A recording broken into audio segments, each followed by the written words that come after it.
अस्सलाम वालेकुम। मरने के बाद सांस की नज़र में तदफीन के एक दिन बाद यानी ठीक 24 घंटे बाद इंसान की आंतों में ऐसे कीड़ों का गिरा हुआ सरगर्म अमल हो जाता है जो मर्द की पखाने के रास्ते से निकलना शुरू हो जाता है। साथ ही नाकाबिले बर्दाश्त बदबू फैलना शुरू करता है जो कि दरअसल अपने हम पेशा कीड़ों को दावत देते हैं। ये ऐलान होते ही बिच्छू और तमाम कीड़े मकोड़े इंसान के जिस्म की तरफ हरकत करना शुरू कर देते हैं और इंसान का गोश्त खाना शुरू कर देते हैं। तदफीन के 3 दिन बाद सबसे पहले नाक की हालत तब्दील होना शुरू हो जाती है। 6 दिन बाद नाखून गिरना शुरू हो जाते हैं।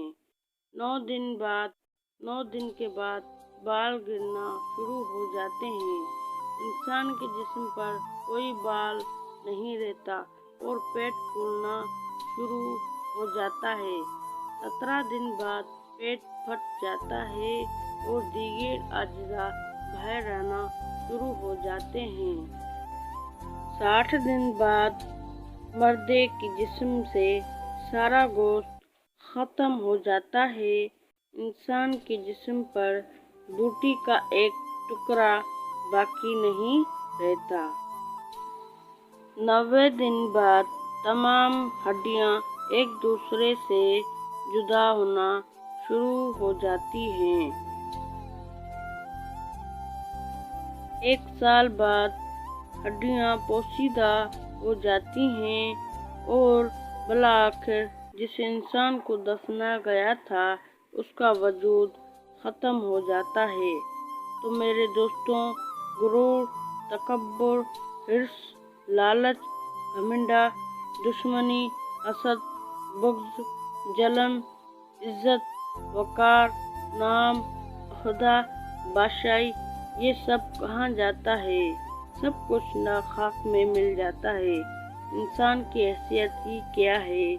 मिट्टी से बना है, मिट्टी में दफन होकर मिट्टी में हो जाना है। 5 या 6 फुट का इंसान कब्र में जाकर बेनाम व शान हो जाता है। दुनिया में अकड़ कर चलने वाला, अपने आप को ताकतवर समझने वाला, दूसरों को हकीर समझने वाला, दुनिया पर हुकूमत करने वाला कब्र में आते ही उसकी हैसियत सिर्फ मिट्टी रह जाती है। लिहाजा इंसान को अपनी आबदी और हमेशा की ज़िंदगी को खूबसूरत और पुरसुकून बनाने के लिए हर लम्हा फिक्र करनी चाहिए। अल्लाह को याद करना चाहिए। हर नेक व अमल और इबादत में इखलास पैदा करना चाहिए और ख़ात्मा बिलखैर की दुआ करनी चाहिए।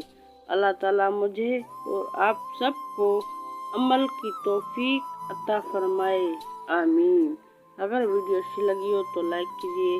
हौसला अफजाई के लिए चैनल को ज़रूर सब्सक्राइब कीजिए। अल्लाह हाफिज़।